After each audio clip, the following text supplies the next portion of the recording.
السلام عليكم ورحمة الله وبركاته. ازيكم يا حبايبي؟ عاملين ايه؟ يا رب تكونوا بخير. بسم الله والصلاة والسلام على رسول الله سيدنا محمد على اله وصحبه وسلم. النهارده جبنا لكم فيديو جديد من قناتكم يلا بينا نلف في الدنيا. وهنلف فين النهارده؟ دخلنا من البوابة هناك في شارع، اهو شارع الرئاسة، هنبدأ ندخل فيه.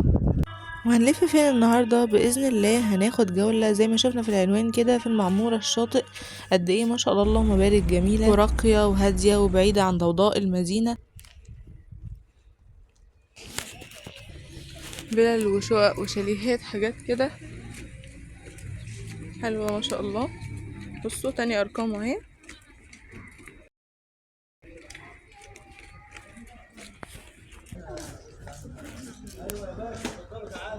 المميز في المكان ده كمان ان انتوا بتبقوا قاعدين في منطقة سكنية فيها امان ان شاء الله، فيها كاميرات مراقبة، كمان فيها كل الحاجات اللي انتوا تحتاجوا لها كلوازم بيت او مثلا فسح او خروج. يعني هتلاقوا السوق جنبكم وفي كل حاجة انتوا عايزينها، من ملابس، من اكل، من شرب، من صيدلية، من كل الحاجات المهمة او اللي بنحتاجها على طول. مش هتضطروا ان انتوا تطلعوا بره. باذن الله في الفيديو هناخد برضو في جولة ونعرف اسعار السمك وحاجات من هذا القبيل، وهنعرف باذن الله اسعار الدخول السنة الجديدة 2025. هنعرف الشواطئ برضو والاسعار، هنعرف باذن الله الايجار اليومي كام علشان اللي نازل يقضي اجازة سعيدة كده باذن الله. وزي ما متعودين مش هبخل عليكم باذن الله في اي حاجة في الفيديو او اي معلومة، وهقول لكم باذن الله كمان رايي في اخر الفيديو. يا ريت ما ننساش اللايك والشير والاشتراك في القناة ونفعل زر الجرس على الكل عشان يوصلكوا كل جديد، واكتبوا لنا تحت في الكومنتس حابين فيديوهات عن ايه تاني.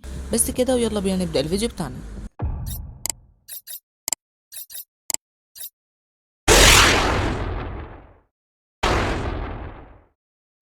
مبدئيا كده المعمورة الشاطئ ليها اكتر من بوابة، حوالي 3 بوابات. كل بوابة فيهم بتختلف عن التانية، وكل واحدة يعني بتسهل حاجات كتير. واكيد طبعا وانتوا نازلين بتبقوا نازلين كده من المنظرة، يا اما راكبين العربية بتاعتكم او راكبين مشروع ابو قير، علشان مشروع ابو قير هينزلكم عند المعمورة. اول بوابة هتقابلوها اللي هي بتكون جنب بنزين على طول وقدامها دوران، ودي بتكون اسهل بوابة توصلوا منها للبحر والشاطئ العام. اما دي بقى تاني بوابة، وهي البوابة اللي بتكون في النص ما بين البوابتين، ودي بتكون قدام محطة الاصلاح بالظبط، وهي دي اللي دخلنا منها ووريتها لكم في اول الفيديو. بس اللي هينزل من المشروع وهيمشي موتوريجل فهياخد حبة حلوين، يا اما ياخد تاكسي بقى ب20 جنيه لحد الشاطئ جوه. اما التالتة والاخيرة بقى واحنا رايحين كده على اتجاه ابو قير، فهي بتكون بوابة الملاهي، وبتكون طبعا مميزة جدا. الملاهي بتكون باينة وواضحة لان الملاهي بتبقى ما شاء الله كبيرة وعالية وواضحة للناس كلها، ودي بتكون حلوه للي داخل الملاهي على طول. ومميزه ان في كوبري كده زي ما احنا شايفين، هو مش هو ده يعني بس شبيهه، هتحتاجوا تطلعوا عليه عشان تعدوا الناحيه التانية لو المشروع جاي من الطريق الموازي للمعموره، مش طريق المعموره على طول اللي لازق في البوابات. يعني تنزلوا مباشره قدام مباني الكرنك، بتكونوا في وش السوق. والمميز الجامع اللي بيكون طالع قدامنا ده هناك كده بيكون موجود السوق، والناحيه التانية المقابله بيكون البحر على طول.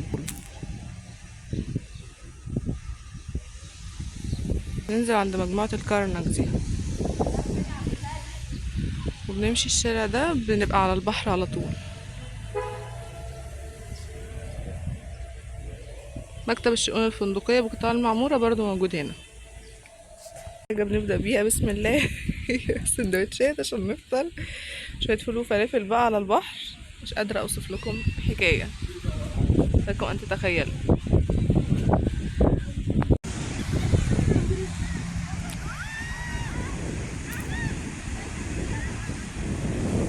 ناهيك عن الفيو القمر ده، بس بجد الشاطئ هنا مختلف عن شواطئ اسكندريه. كل شاطئ بيكون مميز بحاجه، بس بجد الشاطئ جميل ويعني بيرد الروح. طبعا تذكره المعموره بقت ب40 جنيه للفرد، وكمان 40 جنيه للعربية. الشاطئ اللي قدامنا ده الشاطئ العام، والشاطئ العام تذكرة الدخول ليه بقت 75 جنيه للفرد من الساعة 8 الصبح ولحد الساعة 4.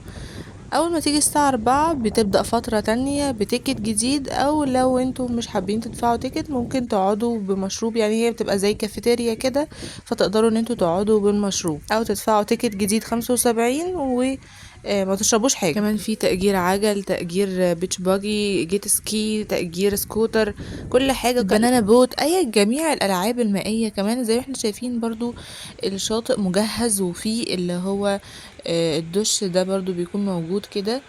والناس الحاجة الغريبة ان هي نزلت في التلج ده، يعني سبحان الله. هو بصراحة يعني موضوع مشجع جدا ان الانسان ينزل، وكان يعني حلو قوي، بس برضو مش لدرجة ان الناس بالفعل ينزلوا في التلج ده. كده بقى دخلنا بداية السوق، معانا ملابس، صيدليات،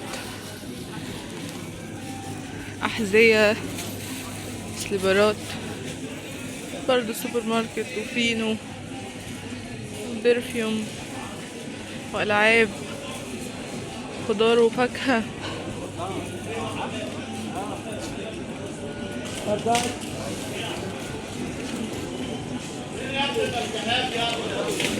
ب10 جنيه البطاطس. وادي اسماك اهو، برضو ادي ارقام اهي. تصدق عندي سمك حلو وفي شاوي وقالوا عندي القعده برضه عايزين. ماشي. بكام السمك؟ ب80.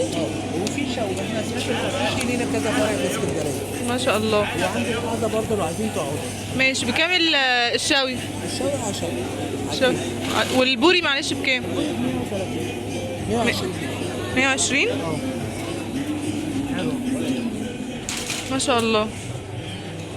نعملوه سنجاري، نعملوه زيت وليمون زي ما انت اه. معاك قول لي الجمبري طيب بكام؟ اسعار الجمبري ب 550. اه. 350. 350 300. و300. ده الواجب عشان انا عايز اعمل معاك واجب. ماشي. اسماك الانفوشي. اسماك الانفوشي ترحب. اوكي. ونعمله واجب برضه باذن الله. واسال علينا. حاضر. شكرا.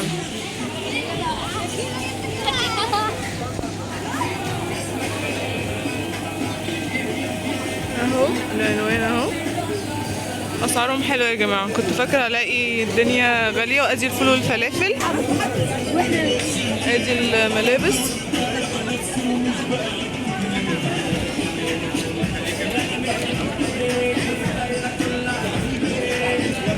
اسعار حلوه. عاملين ديسكاونت.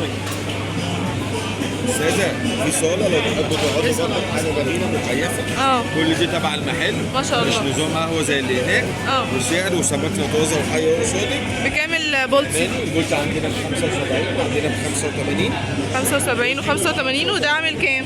والبولتي ده ب 90. وده ب90. والبوري؟ البوري عندنا بيبدأ من 110، وعندنا بوري ب 140، وعندنا بوري. كل الأسعار في المتناول وكل الأسعار متاحة. طيب ما شاء الله. الشاوي بكام؟ الشاوي ب 20. الشاوي ب20. في ارقام تليفون؟ ثانية واحدة اجيب لحضرتك. مطاعم اسماك الباشا، وفي قعدات فوق بقى. ما شاء الله. أكتر لسه. لا بيجيب لي كارت بس. ان شاء الله عليك تيجي تشرفينا باذن الله، ومفيش خدمه ولا في اي حاجه. تمام. شكرا. انت عايز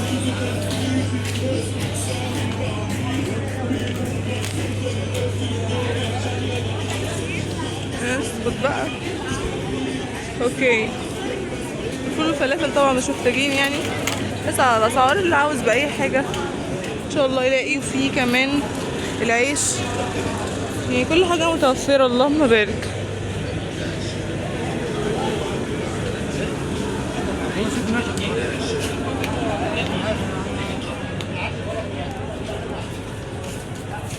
عن عائشة رضي الله عنها قالت: من كل وادي المسجد قدامنا. رسول الله حاولت بقدر الامكان اغطي لكم من بره ومن جوه في المكان، وانقل لكم الصوره والاوضاع بتكون عامله ازاي في المعموره. وعاوزه اقول لكم ان السوق يعني مش اسعار غاليه قوي او مبالغ فيها، طبعا على حسب، بيبقى اوقات واوقات، او يعني حاجات وحاجات لا، او على حسب الشخص، وبيبقى عندكم اكتر من حد.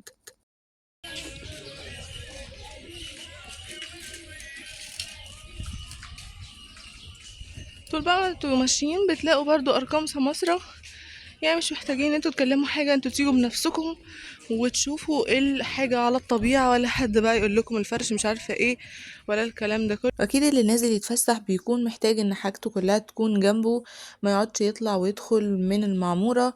ولكن في ناس برضو بتفضل كده وبتعمل كده بالفعل، شفتهم وقابلتهم. علشان يعني يكون الأسعار زي المتعارف عليها، فبينزلوا الأسواق وبيشتروا منها. أما بالنسبة لأسعار الإيجار اليومي فبيكون اليوم عامل 600 لو بعيد عن البحر، أو 1200 لو الشقة وش مية. برضو بيختلف من شخص للتاني ومن سمسار للتاني. طبعا الأرقام اللي نقلتها لكم هي أرقام لقيتها موجودة في طريقي، وأنا ما عنديش علم بأصحاب الأرقام دي نهائي. طبعا بالنسبة للتمليك فالأسعار هتكون عالية جدا جدا، بتتكلموا في ملايين. أما بالنسبة للشاطئ الخاص فهو تذكرة كانت ب100، مش عارفة دلوقتي هتكون 125 أو 150 الله أعلم. بيكون برضو مميز وجميل وفيه براجولات كبيرة وحاجات حلوة، بس طبعا الأسعار بتكون عالية شوية. طبعا كل عام وانتم بخير، بدأ خلاص شهر شعبان، فاضل أقل من شهر بإذن الله ويجي رمضان. ربنا يبلغنا وإياكم من رمضان ويبارك في شعبان، وكل عام وانتم الى الله اقرب. شكرا جزيلا، جزاكم الله خيرا على كل تفاعلكم وعلى كلامكم الطيب، وعلى كل حد دخل اشترك معانا جديد في القناة، يعني منورين. كل حد عمل لايك وكل حد عمل شير، جزاكم الله خيرا جميعا. بالنسبة بقى لرأيي في المعمورة واللي حابب يسكن فيها نهائي، يعني فأقول لكم ان هي فعلا مكان مميز جدا ومنظم وراقي، وكل اللي تحبوه هتلاقوه هناك. بس في نقطة واحدة، ان الشوارع اسكندرية مثلا في اوقات زي دي وفي اوقات رمضان بتكون مميزة جدا بروحانيات كده وحاجات حلوة وناس ومحبة ولعب اطفال، وكمان تعليق الزينة والانوار اللي بقت منتشرة في كل مكان. فيعني الاجواء طبعا بتكون مختلفة جدا في شوارع اسكندرية العادية عموما. اما هنا فالدنيا بتكون يعني زي ما انتم شايفين كده قدامنا. ومع ذلك كل واحد برضو وذوقه، في ناس بتحب كده وما بتحبش الزحمة او الدوشة، او يعني بتحب ان هي تعيش كده في هدوء ومع حالها، فبرضو المكان ده هيكون مناسب جدا ليهم. كان متاح للايجار الشهري، وطبعا ده بيكون بالافات مؤلفة. بس كده ده كان الفيديو بتاعنا النهاردة. دمتم في رعاية الله وحفظه، والسلام عليكم ورحمة الله وبركاته.